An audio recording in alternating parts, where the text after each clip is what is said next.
كما صليت على إبراهيم وعلى آل إبراهيم إنك حميد مجيد. اللهم بارك على محمد وعلى آل محمد كما باركت على إبراهيم وعلى آل إبراهيم إنك حميد مجيد. Qu'Allah subhanahu wa ta'ala nous pardonne nos péchés et nous guide sur son droit chemin.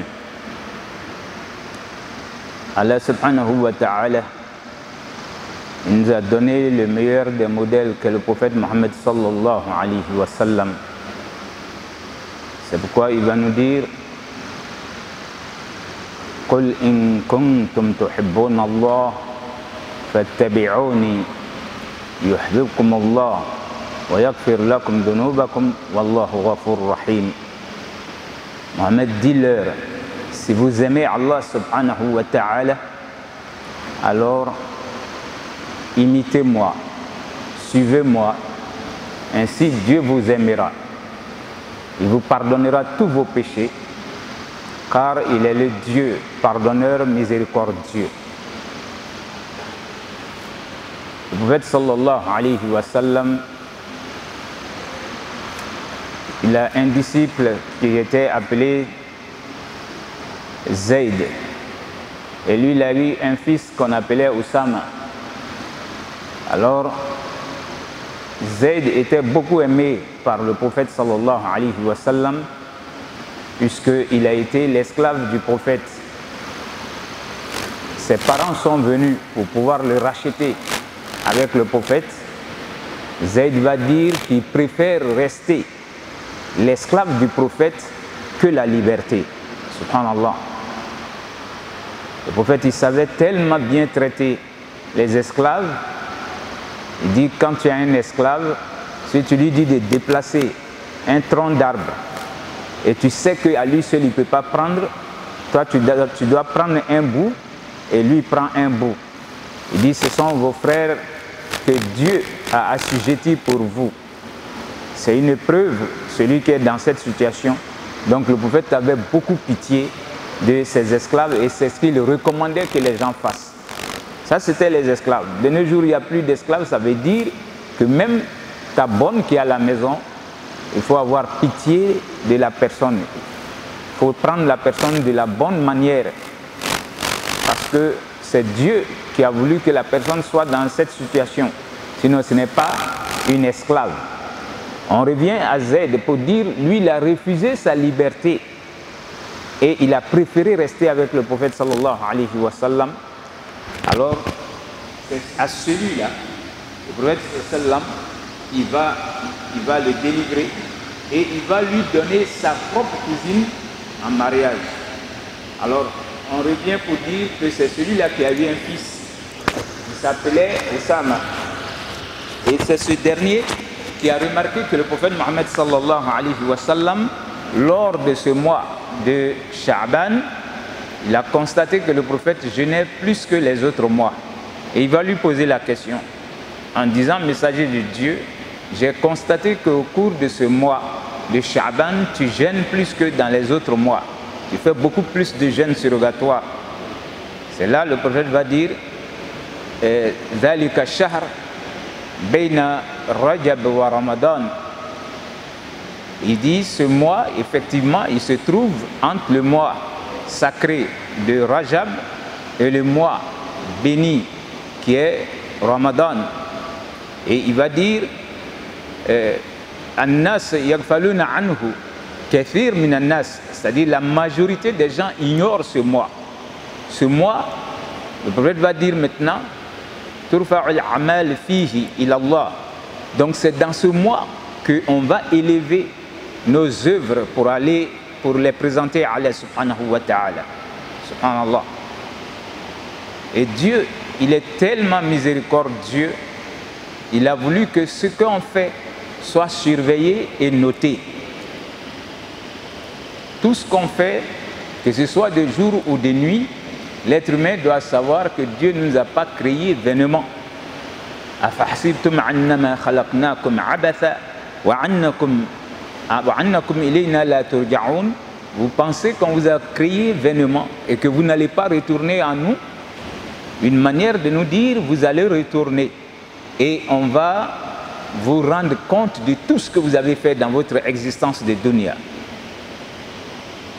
C'est pourquoi Dieu nous dit Kiraman katibin ya'lamuna ma taf'alun wa inna alaykum lahafizina kiraman katibin ya'lamuna ma taf'alun. Dieu dit il y a des scribes qui sont honnêtes, qui vous suivent et qui écrivent tout. Ils sont au courant de tout ce que vous êtes en train de faire. Subhanallah. Donc tout ce que l'on fait est noté. Il y a un ange à ta droite qui écrit tout est bien fait. Et il y a un à ta gauche qui écrit tout ce que tu fais en mal.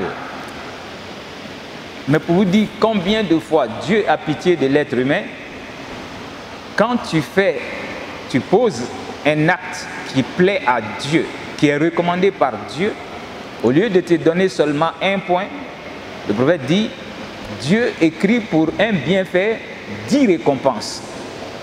Subhanallah. 10 récompenses si vraiment ce que tu as fait est recommandé par Dieu. On aurait pu te noter un point seulement. C'est comme si tu as prié, tu as jeûné, tu as fait la sadaqa. Pour chaque acte posé, Dieu dit de te donner 10 points. Quand c'est du bien. Et si tu fais du mal, alors l'ange doit écrire seulement un seul péché. Pour le bien, on te donne 10 points. Pour le péché, on te donne 1 point. Et même là encore, c'est-à-dire, on écrit un péché si toutefois tu ne t'es pas repenti. Parce que lorsque tu fais du mal, alors l'ange qui écrit les bienfaits dit à l'autre, il faut qu'on lui donne un temps. Peut-être qu'il va faire l'istighfar. Peut-être qu'il va se repentir et il va demander pardon à Dieu. Donc, on va te donner un laps de temps pour voir si vraiment tu vas te ressaisir, tu vas regretter ce que tu as fait en disant simplement « Astaghfirullah, astaghfirullah, astaghfirullah ». Et comme c'est Dieu qui sait lire dans le cœur, si l'istighfar que tu viens de faire par rapport au péché que tu as posé, si c'est sincère, alors on efface. Subhanallah. Donc on n'écrit plus parce que tu t'es repenti. Donc tout ce qu'on fait dans la nuit ou dans la journée, c'est noté, chers frères et sœurs.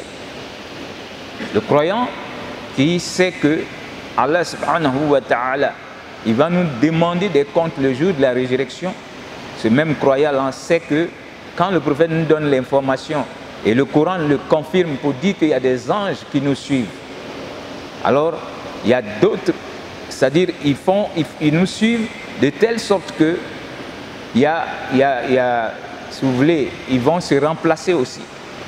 C'est pourquoi ceux qui sont avec nous pour écrire nos bienfaits et nos méfaits, depuis la nuit, lorsque on arrive maintenant à la prière de Fajr, alors ceux-là doivent monter après la prière de Fajr pour apporter ce qu'ils ont récolté sur les êtres humains dans la nuit. Et c'est vous dire que à la prière de Fajr, jusqu'à maintenant, jusqu'à ce qu'on arrive aussi à la fin de la journée qui sera la prière de Asr. Et dans un hadith, le prophète va dire, lorsque les anges montent, Dieu sait ce que nous sommes en train de faire sur terre, mais il pose la question quand même aux anges qui étaient avec nous hier dans la nuit. Dieu va leur dire, comment vous avez laissé mes serviteurs? Ils vont dire, quand on venait, on les a trouvés en train de prier, et quand on les quittait aussi, on les a laissés en train de prier. Ça veut dire quoi? C'est-à-dire, Allah, quand il nous dit dans le Coran, « Hafizu ala salawati wa salati al-wusta wa qumu lillahi qanitin » Dieu nous dit, veillez sur la prière. Veillez sur la prière, surtout la prière médiane. Alors, les ulémas, ils vont dire que la prière médiane, ils vont dire que c'est la prière de Subh. D'autres vont dire non, c'est la prière de Asr. Alors, ces deux prières sont des prières qui sont fondamentales, chers frères et sœurs. Parce que ce sont ces deux prières-là, à ces deux prières qu'il y a plus d'anges que dans les autres prières. les anges qui sont avec nous, en train de récolter tout ce qu'on est en train de faire, en bien et en mal dans la nuit, ils viennent à la prière de Subh avec nous. Donc ceux qui vont les remplacer, eux aussi ils sont déjà prêts, ils sont avec nous. Donc à la prière de Subh déjà, il y a beaucoup plus d'anges. Et quand on finit avec la prière de l'aube maintenant, ceux qui étaient restés avec nous toute la nuit, eux ils montent et ils sont déjà remplacés par ceux qui vont rester avec nous jusqu'à la prière de Asr.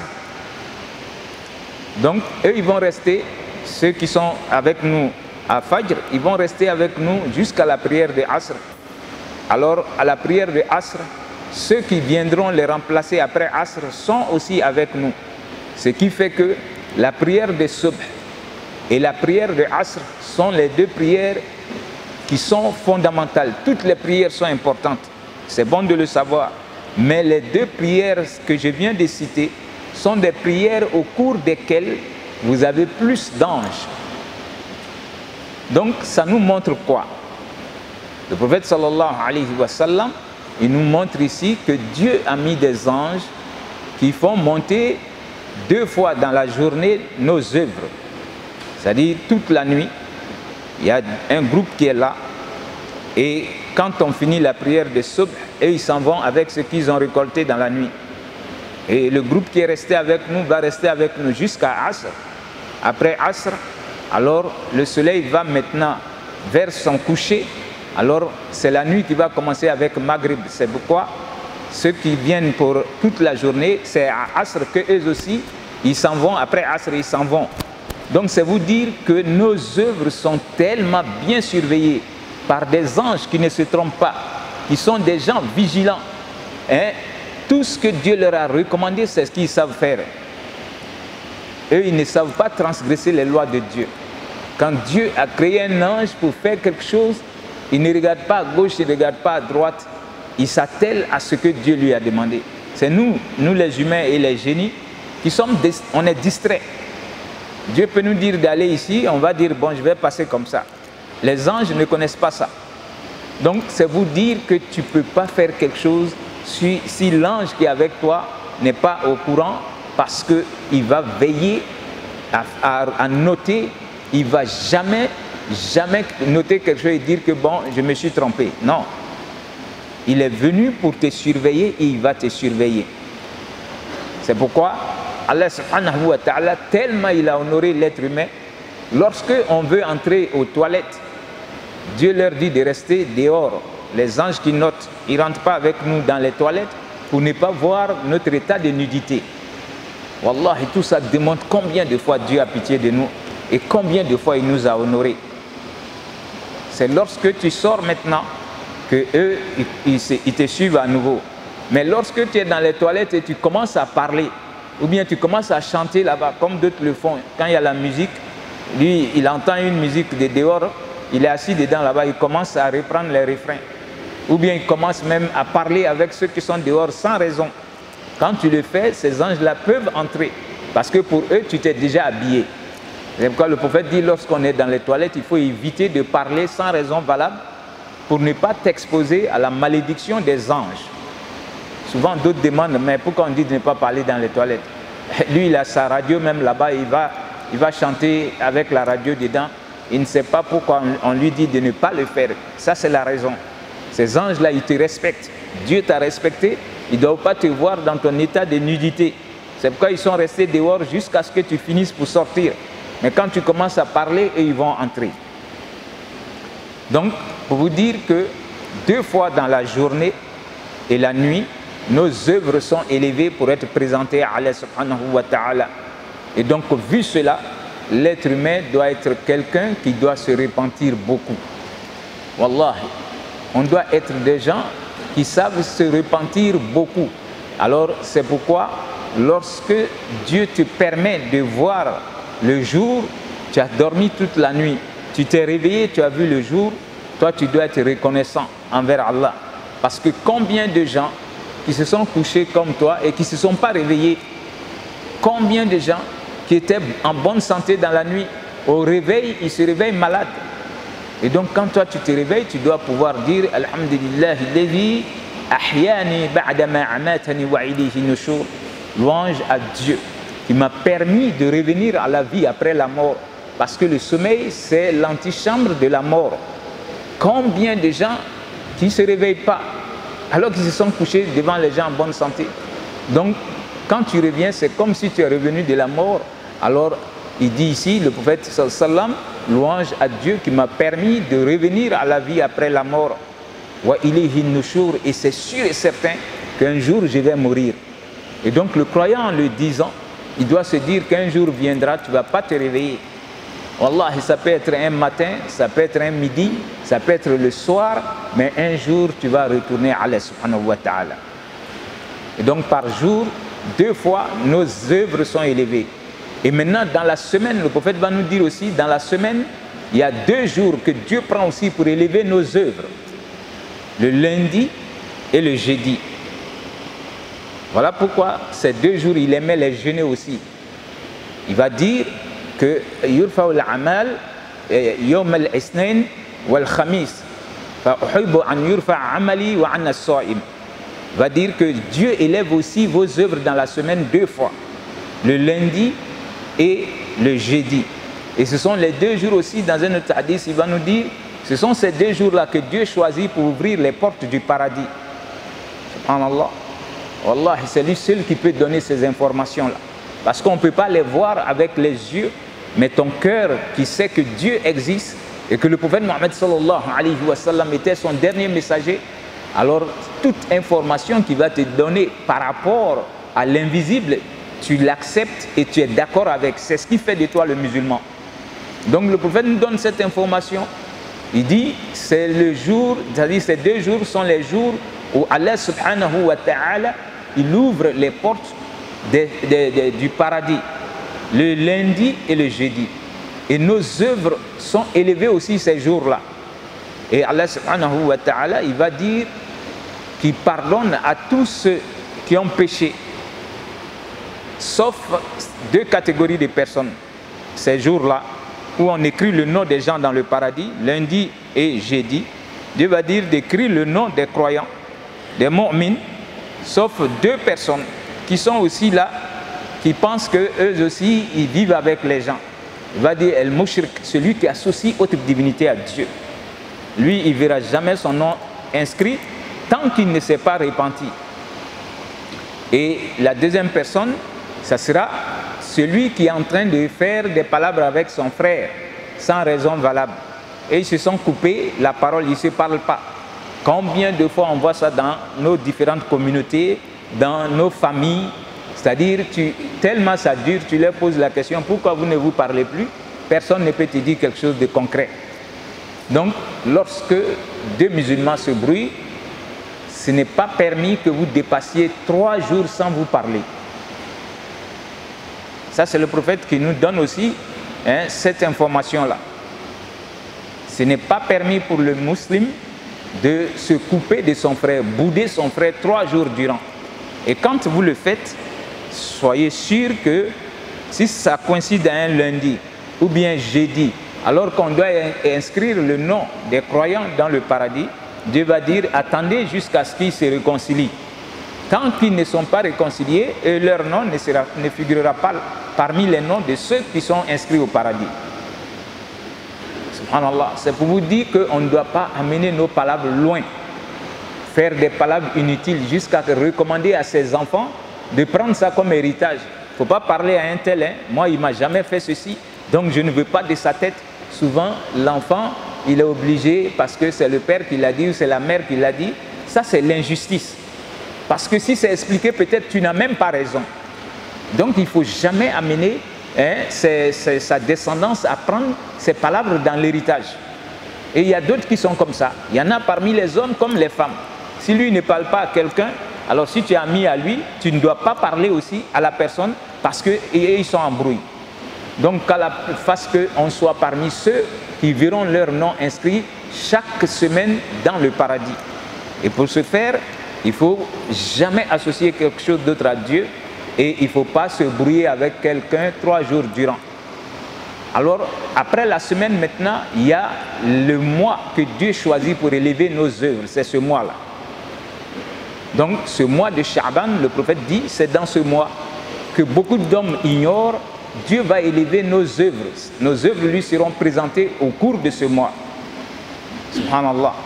Alors, vous trouvez des hadiths qui ne sont pas trop fondés, que c'est le 15e jour. Il n'y a rien de fondé dessus, il y a des hadiths, mais quand on va regarder la source, ce n'est pas fondé. Simplement, le prophète a donné l'information, c'est au cours de ce mois que Allah élève nos œuvres de toute l'année et nos œuvres lui sont présentées. Subhanallah. Alors, c'est pourquoi il va dire, lui, il aime beaucoup jeûner.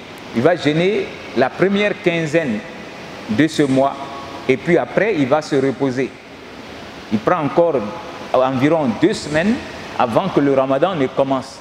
Par contre, vous allez trouver des gens qui vont jeûner tout ce mois parce que c'est Sunna al-Makonon.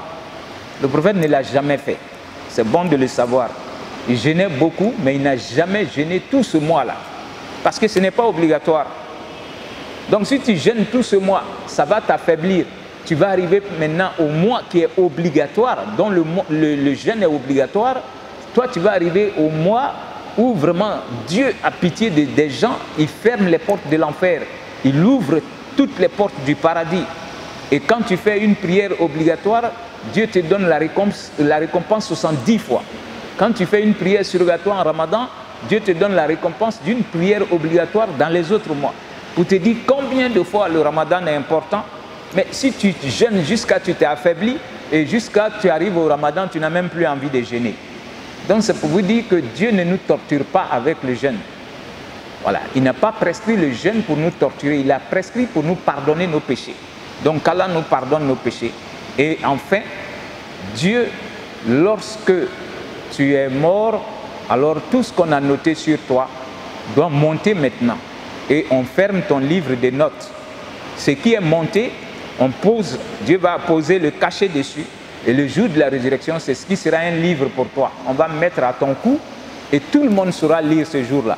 Dire que moi je ne sais pas lire, non, ça c'est dans cette vie de dunya. Mais le jour de la résurrection, on va enlever, on va te ouvrir ton cahier et Dieu va te dire, il faut lire aujourd'hui, c'est toi-même qui seras responsable de tout ce que tu as fait dans ta vie de dunya. Donc Allah ait pitié de nous, qui nous aide à l'adorer convenablement. Nous sommes dans un mois maintenant de beaucoup d'istighfar, de repentir sincère, parce qu'on ne sait pas si on va atteindre le mois de Ramadan. Wallahi, on ne sait pas. Comme tu ne sais pas, alors le mois là est un mois au cours duquel Dieu va élever tes œuvres. Alors il faut que tes œuvres soient élevées au moment où tu es en train de jeûner, ne serait-ce que les lundis et les jeudis. Et en même temps, il faut tout faire pour te repentir sincèrement avant d'atteindre le mois béni de Ramadan. سبحانك اللهم وبحمدك نشهد أن لا إله إلا أنت نستغفرك ونتوب إليك سبحان ربك رب العزة عما يصفون والسلام على المرسلين والحمد لله رب العالمين.